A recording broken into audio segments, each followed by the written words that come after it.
জান্নাত তো এমন এক জায়গা, ওয়ালাকুম ফিহা মা তাশতাহি আনফুসুকুম ওয়ালাকুম ফিহা মা তাদাউন, এটা আল্লাহর ওয়াদা।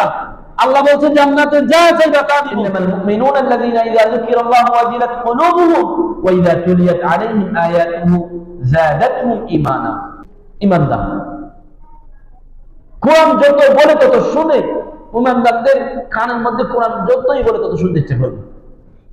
কোরআন শুনলেই কান্না আসবে, কোরআন শুনলেই জান্নাতের কথা মনে পড়বে, কোরআন শুনলেই জাহান্নামের শাস্তির কথা মনে পড়বে, কোরআন শুনলেই আল্লাহর কথা মনে পড়বে।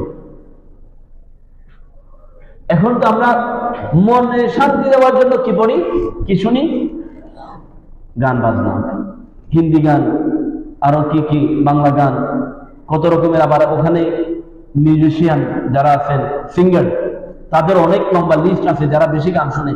মানে কোন সময়, ঘুমের সময় কার গান শুনতে হবে, বিয়ের জন্য কোন গান শুনতে হবে, আবার গাড়িতে কোন গান শুনলে ভালো হবে, ওনাদের একটা লিস্ট থাকে কোন ধরনের গান কোন পর্যায়ে পড়তে হবে। এটা কি ইমানদারদের কাজ? কথা বলুন না, ইমানদারদের কাজ এটি? ইমানদাররা কি গান শুনতে পারে? ইমানদাররা মন শান্তি হওয়ার জন্য ওয়াজ শুনতে পারে, ইমানদাররা মন শান্তি হওয়ার জন্য কোরআন শুনতে পারে। আল্লাহ কোরআনের মধ্যে বলছেন আলা বিযিকরিল্লাহি তাতমাইন্নুল কুলুব, আয়াত আলা বিযিকরিল্লাহি তাতমাইন্নুল কুলুব। মুসলমানরা তো মনে শান্তি দেওয়ার জন্য, মনে প্রশান্তি দেওয়ার জন্য কি শুনবে? কোরআন। আলা বিযিকরিল্লাহি তাতমাইন্নুল কুলুব। আর যারা কোরআন পড়বে, যারা কোরআন তেলাওয়াত করবে, তাদের জীবনে কোনো লস নাই। তারা এমন ব্যবসা করে যে ব্যবসার কোনো লস নাই। আল্লাহ রাব্বুল আলামিন সূরা ফাতিরের 29 নম্বর আয়াতে বলছেন আউযু বিল্লাহি মিনাশ শাইতানির রাজীম ইন্নাল্লাযীনা ইয়াতলুনা কিতাবাল্লাহি ওয়া আকামুস সালাহ وأنفقوا مما رزقناهم سرا وعلانية يرجون تجارة لن تبور। আল্লাহ রাব্বুল আলামিন বলছেন যারা কোরআনের তেলাওয়াত করবে, যারা কোরআন পাঠ করবে, ওয়া আকামুস সালাহ, নামাজ পড়বে, নামাজ প্রতিষ্ঠা করবে, নামাজের প্রতি আহ্বান করবে, ওয়া আনফাকু মিম্মা রাযাকনাহুম সিররান ওয়া আলানিয়া, যারা নিজেদের মাল আল্লাহর রাস্তায় খরচ করবে, ইয়ারজুনা তিজারাতান লান তাবুর, তারা এমন ব্যবসার মধ্যে লিপ্ত হয়ে গেছে, তারা এমন ব্যবসা করে যে ব্যবসার মধ্যে কোনো লস নাই, কোনো টাকা নাই, কোনো ক্ষতি নাই। এই কোরআন পড়লে আল্লাহ বলছেন লিওয়াফিয়াহুম উজুরাহুম, আল্লাহ তাদেরকে অনেক অনেক বেশি প্রতিদান দান করবেন। ওয়া ইয়াজিদাহুম মিন ফাদলি, আল্লাহ রাব্বুল আলামিন তাদেরকে অনেক বেশি মর্যাদা দান করবেন। সুবহানাল্লাহ। কোরআন পড়লে কোনো লস নাই, কোনো ক্ষতি নাই, দুনিয়ার মধ্যেও লস নাই, আখিরাতের মধ্যেও লস নাই।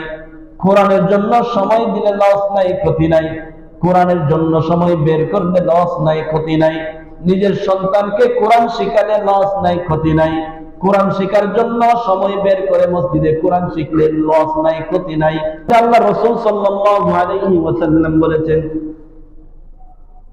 মান ক্বারাআ হারফান মিন কিতাবিল্লাহি ফালাহু হাসানাহ ওয়াল হাসানাতু বিআশরি আমসালিহা, যারা কোরআন পড়বে, যে ব্যক্তি কোরআন পাঠ করবে, কোরআনের একটি মাত্র অক্ষর তেলাওয়াত করবে, তার প্রত্যেকটি অক্ষরের বিনিময়ে আল্লাহ এক একটি নেকি দান করবে।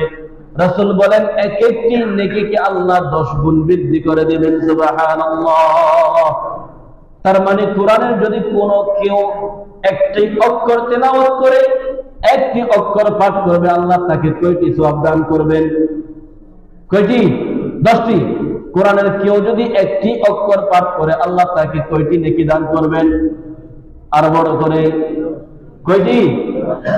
কেউ যদি আলিফ লাম মিম পাঠ করে, রাসূল বলেন আলিফ একটি হরফ, লাম একটি হরফ, মিম একটি হরফ। কেউ যদি আলিফ লাম মিম এই শব্দটি তেলাওয়াত করে, আল্লাহ রাব্বুল আলামিন তাকে 30টি নেকি দিবেন। সুবহানাল্লাহ। কয়টি নেকি দিবেন? এভাবে যদি কেউ হাঁটার সময় সূরা ফাতিহা পড়ে, আলহামদুলিল্লাহি রাব্বিল আলামিন আর রহমানির রহিম মালিকি ইয়াউমিদ্দিন ইয়্যাকা না'বুদু ওয়া ইয়্যাকা নাস্তাঈন ইহদিনাস সিরাতাল মুস্তাকিম সিরাতাল লাযীনা আন'আমতা আলাইহিম গায়রিল মাগদুবি আলাইহিম ওয়ালাদ-দাল্লিন। কোন মুমিন বান্দা যদি এই সূরা ফাতিহা পড়ে, সূরা ফাতিহা আমাদের সবার মুখস্থ আছে কিনা নাই? সূরা ইয়াসিন মুখস্থ না থাকতে পারে, সূরা রহমান মুখস্থ না থাকতে পারে, সূরা ওয়াকিআ মুখস্থ না থাকতে পারে, কিন্তু সকল মুমিনদের সূরা ফাতিহা মুখস্থ আছে কিনা নাই? আছে। সূরা ফাতিহা না জানলে তো ঈমানদারই না, সে তো নামাজই পড়তে পারবে না। অন্তত সেই যে সূরাগুলো জানে যদি সে হাঁটা চলার মধ্যে পড়ে, দিনে যদি অন্তত 1,01,105,000 যদি অক্ষর তেলাওয়াত করে, সূরা ফাতিহা, সূরা ফিল, সূরা কুরাইশ, সূরা ইখলাস, সূরা ফালাক, সূরা নাস, এই সূরাগুলো যদি হাঁটা চলাই তেলাওয়াত করে, দোকানে বসে বসে তেলাওয়াত করে, অন্তত যেই সূরাগুলো তার জানা আছে এগুলো যদি তেলাওয়াত করে, সওয়াবের সংখ্যা কম নাকি বেশি হবে? অনেক বেশি নাকি অনেক কম? অনেক বেশি হবে। কোরআন পড়বো নাকি ছাড়বো? কোরআন পড়বো। আমরা তো এখন কোরআন কোনোভাবে রমজানের মধ্যে উঠে রাখছি, ওই কোরআনের মধ্যে যে মাকড়সার জাল বসছে খবর কি আছে? কোরআন যে উঠে রাখছি, কোরআনের মধ্যে যে তেলা পোকা পায়খানা করে দিছে, আপনার কি খবর আছে? কোরআন যে রমজানে একটু করে ধরছিলেন, আরো চ্যালেঞ্জ বিভিন্ন প্রতিযোগিতা হয় যে এই রমজানে কে কত কদম দিতে পারে। ভালো দিক, মাশাআল্লাহ। শুধু কি কোরআন রমজানের জন্য নাযিল হয়েছে নাকি পুরো বছরের জন্য? পুরো জীবনের জন্য। আমরা কি কোরআন তেলাওয়াত করি? কোরআন তেলাওয়াত করতে হবে না? মুমিন কোরআন তেলাওয়াত করবে। কোরআন তেলাওয়াতের ফজিলতের কম নাই। রাসূলুল্লাহ সাল্লাল্লাহু আলাইহি ওয়াসাল্লাম বলেছেন, যারা কোরআন তেলাওয়াত করবে কাল কিয়ামতের ময়দানে, কাল কিয়ামতের দিন এই কোরআন তার জন্য সুপারিশ করবে। সুবহানাল্লাহ। ইকরাউল কুরআন ইয়াতি ইয়াউমাল কিয়ামাহ, ইকরাউল কুরআন ফাইন্নাহু ইয়াতি ইয়াউমাল কিয়ামাতি শাফিআন লিআসহাবিহি।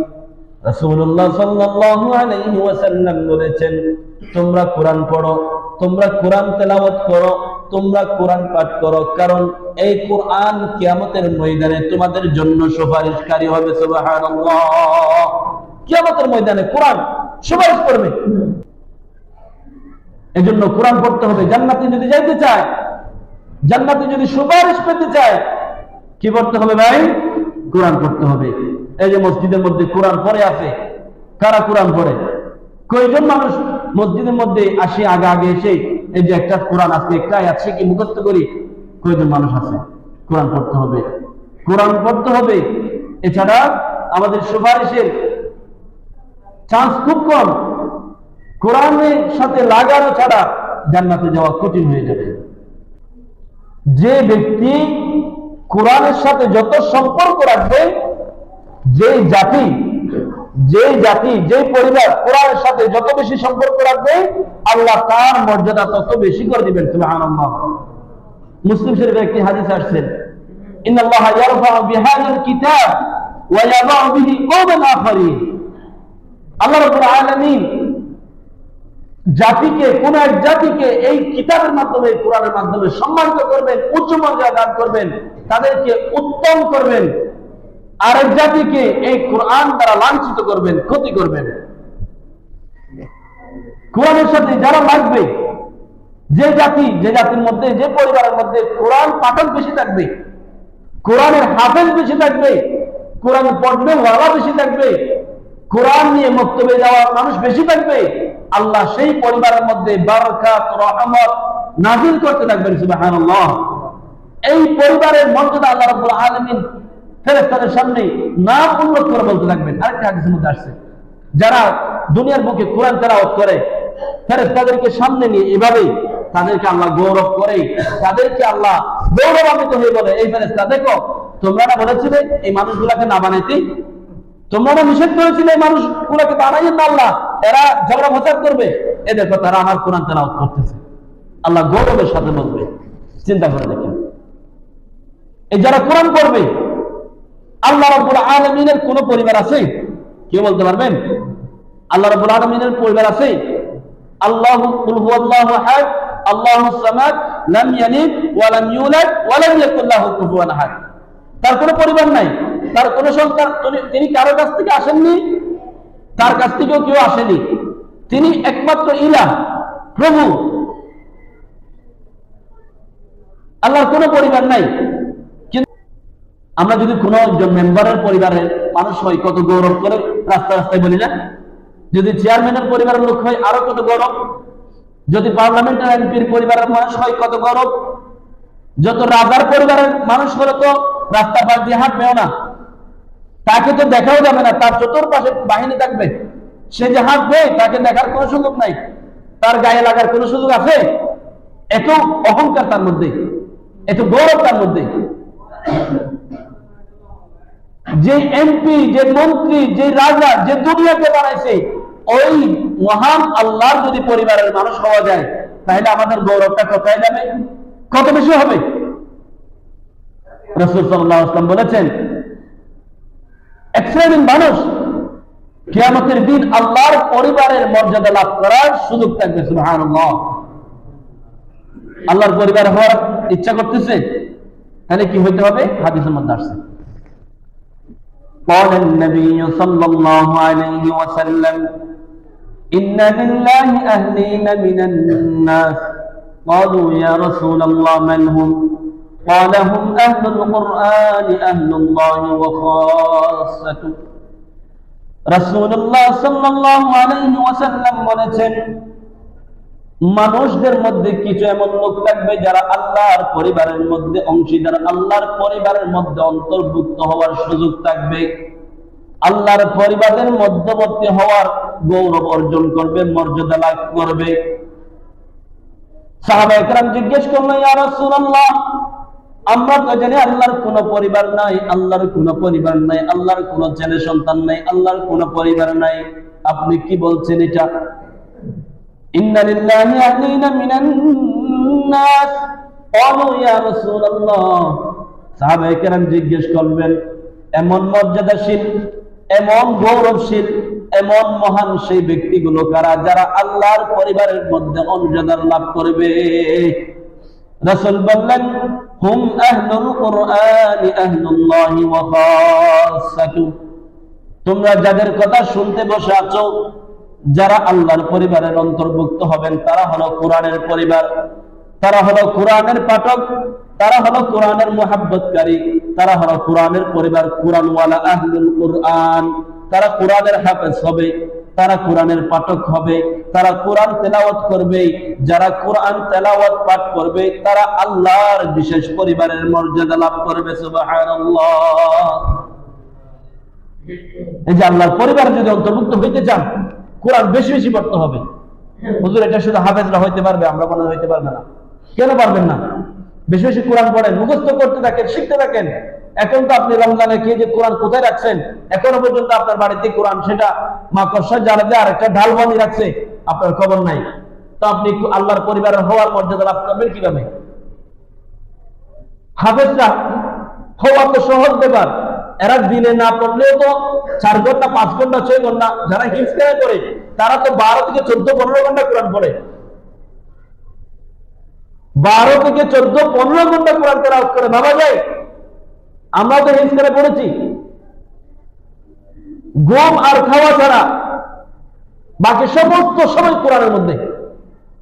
চিন্তা করে দেখেন এদের মর্যাদা কোথায় যাবে। আল্লাহু আকবার। রাসূল বলছেন, একটি অক্ষর যদি তেলাওয়াত করে তাকে 10টি করে নেকি দেওয়া হবে। আর যে 14 ঘন্টা কোরআন তেলাওয়াত করে তার কত বেশি মর্যাদা হবে।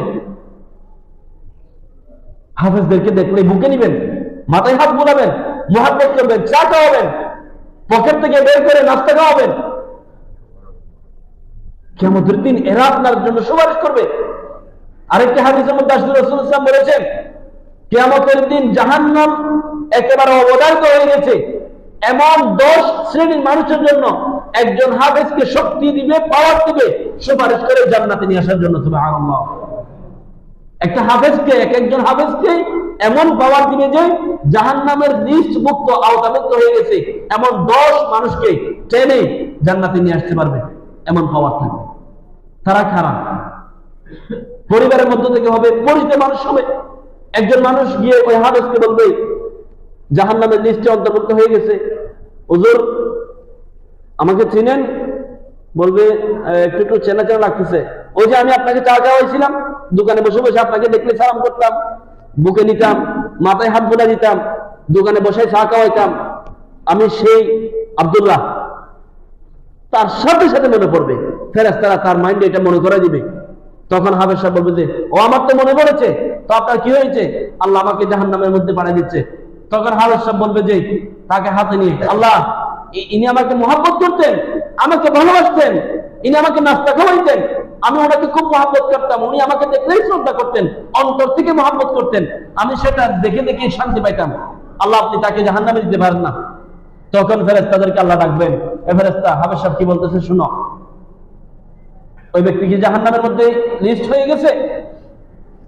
ফেরেশতারা বলবে যে জি ইয়া আল্লাহ হয়ে গেছে, তো ও তো নাম চলে আসছে জাহান্নামের লিস্টে। তখন আল্লাহ বলবেন যে এই ব্যক্তির জাহান্নামের লিস্ট থেকে টেনে জান্নাতের মধ্যে এখন ঢুকিয়ে দাও, এটা আমার হাফেজ সাহেবের আদেশ। সুবহানাল্লাহ বলেন না? এটা কম পাওয়ার?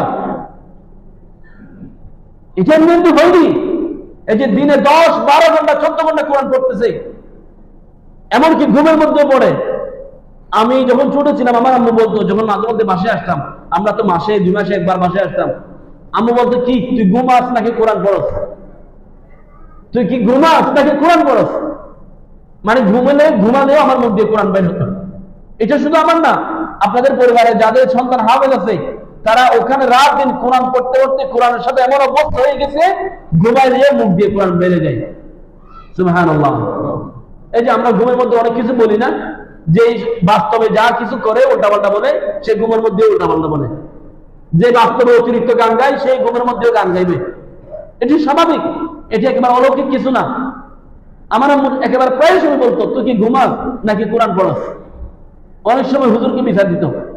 আমার ছোট ভাই বাথরুমের মধ্যে যখন ছোট ছিল বুঝতো না, এই খুব ছোট থাকতে হিমসখানে ভর্তি করাইছে। ও বাইরে যত কোরআন পড়তো সবগুলো বাথরুমের মধ্যে পড়ে আসতো। ওয়াশরুমে কি কোরআন পড়া যায়? আছে হারাম না গুনাহ না?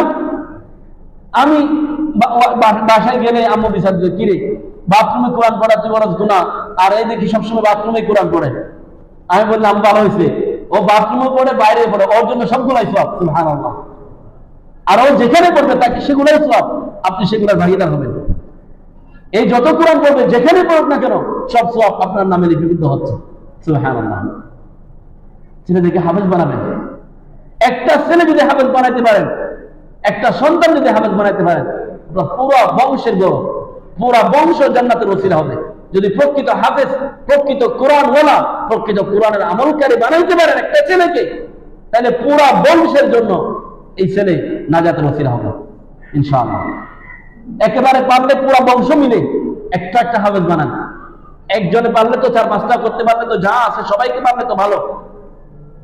অন্তত পুরা বংশের সমস্ত ভাইরা মিলে, চাচারা মিলে, মামা খালা ফুফু সবাই মিলে একজনকে হাফেজ বানানোর চেষ্টা করেন। একটা ছেলে আপনার নাজাতের ওসিলা হবে। অনেক পরিবার আছে তার 6টা সন্তান 6টাই হাফেজ, 7টা সন্তান 7টাই হাফেজ, আছে না? এদের চেয়ে মর্যাদাবান মূল্যবান পৃথিবীতে কেউ আছে? রাসূল বলছেন খায়রুকুম মান তাআল্লামাল কুরআন ওয়া আল্লামা। তোমরা দুনিয়ার মধ্যে যাদেরকে উত্তম মনে করো, শ্রেষ্ঠ মনে করো, আমার কাছে তারা শ্রেষ্ঠ নয়। তোমরা দুনিয়ার মধ্যে যাদেরকে সম্মানী মনে করো, আমার কাছে তারা সম্মানী নয়। খায়রুকুম মান তাআল্লামাল কুরআন ওয়া আল্লামা। আমার কাছে শ্রেষ্ঠ, সবচেয়ে উত্তম, সবচেয়ে মর্যাদান, সবচেয়ে সম্মানিত ওই ব্যক্তি যে কোরআন শিখে এবং শিক্ষা দেয়। সুবহানাল্লাহ। আল্লাহর কাছে এরাই শ্রেষ্ঠ, এরাই মর্যাদাবান। আপনি এমনি খালি চোখে এগুলো বুঝবেন না। খালি চোখে শুধু হাফেজদেরকে গালি দিতে পারবেন, এতিমখানা বলে ছোট করে কথা বলতে পারবেন। এমনি ছোট ছোট করে হাফেজদেরকে, আলেমদেরকে ছোট করতেছেন, সমস্যা নাই, করেন, এটা আপনার অধিকার আছে। কিন্তু খালি চোখে আপনি বুঝতেছেন না এর মর্যাদা কোথায়। ফেরেশতারা তারা যখন হাঁটছে, এটি হাদিসের কথা, রাসূলের কথা। রাসূলের কথা কি মিথ্যা আছে? রাসূলের কথা কি মিথ্যা আছে? অবিশ্বাস করার সুযোগ আছে? কেউ যদি রাসূলের কথা বিন্দু মাত্র অবিশ্বাস করে, সাথে সাথে তার ঈমান চলে যাবে। নাউযুবিল্লাহ। রাসূল বলেছেন, এই যে যারা হাফেজ, যারা আলেম, তারা যখন হাঁটে তাদের পায়ের নিচে ফেরেশতারা চতুর্দিক দিয়ে দানা বিছিয়ে দেয় সম্মানের জন্য। এটি ফেরেশতারা দেখে, ফেরেশতারাই করে।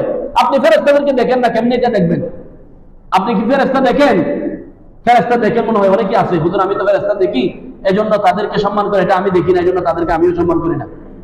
এরকম ফেরেশতা যেমন দেখি না তাদের সম্মান করে, এটা কেমনে দেখবেন? এটি একমাত্র আল্লাহর সাথে বিশেষত্ব। আল্লাহকে যেমন আপনি দেখবেন না, ফেরেশতাকে যেমন আপনি দেখবেন না, তাদেরকে আল্লাহ যে দুনিয়ার মধ্যে মর্যাদা দিচ্ছেন, এটি আপনার দেখার সুযোগ নেই। এটি তাদের জন্য স্পেশালিস্ট, স্পেশাল। এই জন্য হাফেজদেরকে দেখলে বুকে দিবেন, মাথায় হাত বুলিয়ে দিবেন, চা খাওয়াবেন, খেতে না চাইলে জোর করে খাওয়াবেন। অনেকের লজ্জায় যদি খেতেও না চাই, জোর করে খাওয়াবেন। বলবেন যে কি চাও, তুমি কি খেতে চাও, সব খাওয়াবো তোমাকে। এভাবে নিজেকে উজাড় করে দিবেন।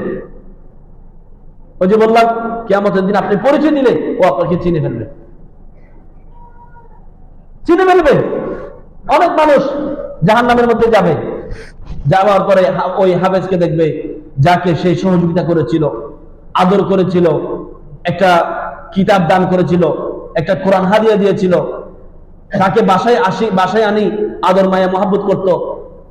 এগুলো তাকে যখন স্মরণ করাই দিবে, ওই জাহান্নামী ব্যক্তি আল্লাহর আদেশ নিয়ে তাকে জান্নাতের অন্তর্ভুক্ত করাই দিবেন। সুবহানাল্লাহ। আল্লাহ তো পাওয়ার দিবেন। কোরআন তেলাওয়াতের ফজিলত, বিশেষ কোরআন তেলাওয়াত করব, কোরআন পাঠ করব। এই যে আমাদের, আমি বারবার বলি, এই যে গান শুনিয়ে আপনি কি ফায়দা পান? লাগাতার আপনি কোরআন শুনতে থাকেন, এই যে আপনার গানের চেয়ে 1000 গুণ বেশি আপনার অন্তরকে প্রশান্ত দিবে এই কোরআন। আপনি গান শুনবেন, আপনাকে শান্তি দিবে না, কি দিবে? কষ্ট দিবে, অশান্তি দিবে। আপনি গান শুনছেন, আপনি সেকা খাইছেন, ওই যে আরেকজন থেকে সেকা খাইছেন, এগুলো গানে বলে, এখন আপনি তার কথা মনে করে এটা কি শান্তি পান নাকি অশান্তি পান? আমরা গান শুনি মূলত শান্তি পাওয়ার জন্য, কিন্তু ওই বেড়া যে সেকা খাইছে এগুলো গানে বলে, এখন মনে করে আরো অশান্তি খাই, অশান্তি আরো বেশি হয়ে যায়। কোরআনের মধ্যে কি শেখার কথা বলবে? আপনি যে আরেকজন থেকে কষ্ট পাইছেন, এটা কি কোরআনে বলবে? কোরআনে বলবে আপনাকে সুন্দর কথা, সুসংবাদের কথা। কোরআন বলবে আপনার মন স্থিরের কথা, আপনার মনকে বড় করার কথা, জান্নাতে যাওয়ার কথা, জান্নাতের নিয়ামতের কথা। ওয়ালাকুম ফিহা মা তাশতাহি আনফুসুকুম ওয়ালাকুম ফিহা মা তাদউন। জান্নাতে আপনি কি কি পাবেন, জান্নাতের কি কি মজা আছে, এগুলো পাবেন। পারলে কোরআন তেলাওয়াত শুনেন, পাশাপাশি অর্থ পড়েন, এমন মনে হারিয়ে যাবেন আপনি দেখবেন যে কোরআন ছাড়া আর কিছুই বুঝছেন না। অনেক সময় আপনার পরিবার আপনাকে গালি দিবে, কিরে তুই কি আমাদের সাথে আসিস নাকি নাই? কারণ কোরআনের মজা যে বুঝে, যেই বুঝবে, এই কোরআন ছাড়া আর কিছু বুঝবে না। অনেক ওলামায়ে কেরামরা তো বিয়েই করে নাই এই কোরআনের মজা বোঝার কারণে, কোরআনের স্টাডি গবেষণা করার কারণে বিয়ে করার আর সুযোগ হয়নি। ইমাম শাফিঈ রাহমাতুল্লাহ আলাইহি বিয়ে করে নাই, ইমাম নাওয়াবী রাহমাতুল্লাহ আলাইহি, এরকম বড় বড় ইমামরা বিয়ে করে নাই, কোরআনের মজা বুঝছে। এখন আপনি মজা যেখানে আছে সেখানে মজা নাই, মজা যেখানে আছে সেখানে মজা নেন, তাইলে আসল মজা পাবেন। নামাজে আসেন, শান্তি পাবেন, মজা পাবেন। এমনি মনে করেন যে এই যে অনেক মনে হয় সবাই আসছে, আমি সবাইকে বলি, এই যে বাচ্চারা এখানে খেলতেছে 10 জন, আযান দিলে ওখান থেকেই 2 জন 3 জন এখানে আসে, আর বাকিরা সবাই হারিয়ে গেছে। বাবা মারা একটু সতর্ক হন, সচেতন হন। আপনার সন্তান নামাজ পড়ে না, আপনার সন্তান নামাজ পড়ে না, আপনি এই সন্তানের কারণে জাহান্নামে যাবেন। আপনার আদরের সন্তান নামাজ পড়ে না, কোরআন শিখে না, এই সন্তান আপনাকে জাহান্নামে নিয়ে যাবে। শুধু আপনি নামাজ পড়লে হবে না, আপনার পরিবারকে নামাজি বানাইতে হবে, সবাইকে নামাজ আনতে হবে। এই যে বাচ্চারা, আমি দাওয়াত দিই, আমি বলি, ওরা আমাকে দেখলে ডরে, কয়েকজন দৌড়ে আসে আর কিছু পালাইয়া যায়। এরকম করিও না। তোমরা যারা আসছো বাচ্চারা, এখানে যারা খেলো, অন্তত তারা তোমরা নামাজ পড়তে আসবে, আর বাকি যাদেরকে তোমাদের ফ্রেন্ড যারা আছে তাদেরকেও নামাজে নিয়ে আসবে। বলছিলাম কোরআনের মর্যাদার কথা। যারা কোরআন পড়বে, কোরআন পড়তে জানে, কিয়ামতের দিন তারা সম্মানিত ফেরেশতাদের সাথে থাকবে। আর যারা কোরআন একটু কম পড়তে পারে, হুজুর আমরা তো কোরআন পড়তে পারি না, এই জন্য কোরআন ধরিও না। তাদের জন্য রাসূল সাল্লাল্লাহু আলাইহি ওয়াসাল্লাম বলেছেন, ওয়াল্লাযী ইয়াকরাউল কুরআন ওয়া ইয়াতাতাআতা ফীহি ওয়া হুয়া আলাইহি শাক্কুন লাহু আজরান। যে কোরআন স্পিডে দ্রুত পড়তে পারে আর যে কোরআন কষ্ট করে দেখে দেখে তুতলামি করে করে করে পড়ে, ওই যে দ্রুত পড়তে পারে তার চেয়ে ডাবল সওয়াব পেয়ে যাবে। সুবহানাল্লাহ। কি রে, আপনারা বুঝছেন আমার কথা? বুঝছেন? যে কোরআন স্পিডে দৌড়ে পড়ে তার চেয়ে সওয়াব বেশি কে পাবে? যে তুতলামি করে আস্তে আস্তে পড়ে। মসজিদে আসছেন, হুজুর আমি পারছি না, এমনি দেখতে আসতেছে, কিন্তু আল্লাহর কাছে এই জিনিসটার মর্যাদা কত বেশি এটা আপনি বুঝবেন না। আল্লাহ রাব্বুল আলামিন তাকে নিয়ে গৌরব করবে, এই দেখো আমার বান্দা কোরআন সে পড়তে পারতেছে না, কত চেষ্টা করতেছে, একটা একটা অক্ষর ভালো করে দেখার চেষ্টা করতেছে। আল্লাহ তার মর্যাদা, সে যেমন কোরআনের মধ্যে সময় দিচ্ছে, কষ্ট করতেছে, আল্লাহ তাকে বলতেছে ওই হাবিবের চেয়ে তার মর্যাদা আরো ডাবল করে দিলাম। সুবহানাল্লাহ পড়ে না? আপনি মনে করতেছেন আমি কোরআন পড়তে পারি না এই জন্য কোরআন পড়ি না। যে কোরআন পড়তে পারে না তার উচিত কোরআন আরো বেশি পড়া। আপনি যে তুতলামি করে আস্তে আস্তে পড়তেছেন এটার মর্যাদা আরো বেশি। আল্লাহু আকবার। কিয়ামতের দিন যারা কোরআন পড়বে, যারা কোরআন জানে, কোরআনের হাফেজ, তাদেরকে আল্লাহ রাখবেন, এ মুহাম্মদ, এ আব্দুল্লাহ, এ ইয়াসির, এ মাহমুদ, এদিকে আসো, তুমি না কোরআনের হাফেজ? আল্লাহ রাব্বুল আলামিন বলবেন, ইয়াকুলু লিসাহিবিল কুরআন, যে কোরআন মুখস্থ করেছে, কোরআন পড়েছে, যে কোরআনের পাঠক তাকে ডাকবে, ইকরা ওয়ারতাকি ওয়ারাতিল কামা কুনতা তুরাতিলু ফিদ দুনিয়া। এ মুহাম্মদ তুমি দেখি কোরআন পড়ো তো, দুনিয়ার মধ্যে যেভাবে আস্তে আস্তে কণ্ঠ দিয়ে কোরআন পড়তে, মধুর করে, আমার সামনে একটু তুমি কোরআন পড়ো। ইকরা ওয়ারতাকি ওয়ারাতিল কামা কুনতা তুরাতিলু ফিদ দুনিয়া। আল্লাহ রাব্বুল আলামিন কিয়ামতের ময়দানে ওই কোরআনের হাফেজকে, কোরআনের পাঠককে ডাকবেন, বলবেন তুমি কোরআন পড়ো, যেভাবে তুমি দুনিয়ার মধ্যে কোরআন পড়তে, এভাবে একটি আয়াত তেলাওয়াত করবে, একটি তলার মধ্যে উঠে যাবে, আরেকটি আয়াত পাঠ করবে, আরেকটি তলার মধ্যে উঠে যাবে। ফাইন্না মানজিলাতাকা ইনদা আখির আয়াতিন তাকরাউহা। তুমি কোরআন পড়তে পড়তে পড়তে এমন জায়গায় পৌঁছে যাবে যেই জায়গার মধ্যে কোরআন তেলাওয়াত তুমি স্টপ করবে। সুবহানাল্লাহ। হাফেজ সাহেব সূরা ফাতিহা থেকে শুরু করবেন, আলহামদুলিল্লাহি রাব্বিল আলামিন, এক তলায় উঠে যাবেন আর রহমানির রহিম, দুই তলায় উঠে যাবেন মালিকি ইয়াউমিদ্দিন, তিন তলায় উঠে যাবেন ইয়াকা না'বুদু ওয়া ইয়াকা নাস্তাঈন, আরেক তলায় উঠে যাবেন। অনেক হাফেজরা এক তলায় উঠার পরে দরজার ভিতরে যখন দেখবে দৌড়ে ভিতরে ঢুকতে চাইবে। আল্লাহ বলেন, এ মুহাম্মদ কোথায় যাও, এটি তোমার শেষ জায়গা নয়, এটির উপরে আরো সুন্দর। দ্বিতীয় তলায় যখন উঠবে তখন দৌড়ে ঢুকতে চাইবে, সুন্দর হবে। আল্লাহ বলবেন ভিতরে আরো সুন্দর। এভাবে সেই যত তালা উপরে উঠবে তার উপর তালা তত বেশি সুন্দর হবে।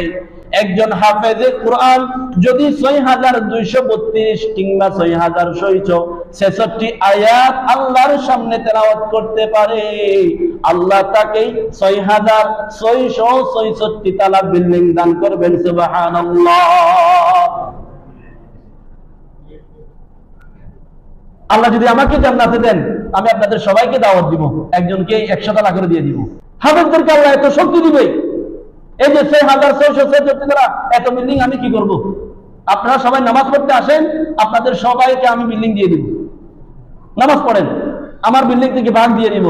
যার যত দ্বারা লাগবে আল্লাহর কাছে আরো আরজ করবো, প্রয়োজনে আল্লাহকে বলবো যে আল্লাহ আমার ৬৬৬ দ্বারা হচ্ছে না, আমাকে আরো ৬,০০০ দেন। আল্লাহ শক্তি দিবেন, হাফেজকে শক্তি দিবেন, যা চাই তা দিবে। জান্নাত তো এমন এক জায়গা, ওয়ালাকুম ফিহা মা তাশতাহি আনফুসুকুম ওয়ালাকুম ফিহা মা তাদউন, এটা আল্লাহর ওয়াদা। আল্লাহ বলছে জান্নাতে যা চাইবা তা দিব, সমস্যা নাই, আল্লাহর কাছে চাইবো। আপনারা যদি আপনারা একজন ১,০০০ তালা চাইবেন, সমস্যা নাই, আমি ১,০০০ দিয়ে দিব। আরেকজন কম চাইবে তো, প্রয়োজনে সবাই চান, যত চান আমি আল্লাহর কাছে চেয়ে আপনাদেরকে দিয়ে দিব। শর্ত নামাজ পড়তে আসতে হবে, কোরআন পড়তে হবে। এই হাফেজদেরকে আল্লাহ এত মর্যাদা দান করবেন। সুবহানাল্লাহ। এজন্য বেশি বেশি কোরআন তেলাওয়াত করব। সময় অলরেডি শেষ হওয়ার পথে, শেষ হয়ে গেছে। কোরআনের কথা বলতে মজা লাগে। এই যে কোরআনের আরো অনেকগুলো, আমার তো এখানে প্রায় ১৯-২০টি আমি ফজিলত নিয়ে আসছি, মনে হয় 10টাও বলতে পারি নাই। আরো বড় বড় ফজিলত আছে, সময় তো স্বল্প। এই জন্য কোরআন পড়বো, কোরআনের সাথে রাখবো। যে কোরআন পড়ে তাকে মহব্বত করব, তাকে ভালোবাসবো। যে কোরআনের জন্য কাজ করে, যে কোরআন ওয়ালার সাথে থাকে, তাদের সাথে চলবো। শয়তানের সাথে চলাফেরা করবেন না। যারা নামাজ পড়ে না তাদের সাথে চলাফেরা না, তাদের সাথে বন্ধুত্ব নাই। আমার বন্ধুত্ব হবে তার সাথে যে কোরআন পড়ে, যে নামাজ পড়ে। আমার মহব্বত হবে তার সাথে, আমার আত্মীয়তা হবে তার সাথে। ছেলে মেয়ে বিয়ে করানোর আগে দেখবেন ওই বেটার বাবা মা নামাজ পড়ে কিনা, মেয়ে নামাজ পড়ে কিনা। যে নামাজ পড়ে না তার সাথে কোনো আত্মীয়তা নাই, যে কোরআন পড়ে না তার সাথে কোনো আত্মীয়তা নাই। মেয়ে দেখার আগে জিজ্ঞেস করবেন নামাজ পড়ো কিনা, কোরআন পড়ো কিনা, অভ্যাস আছে কিনা।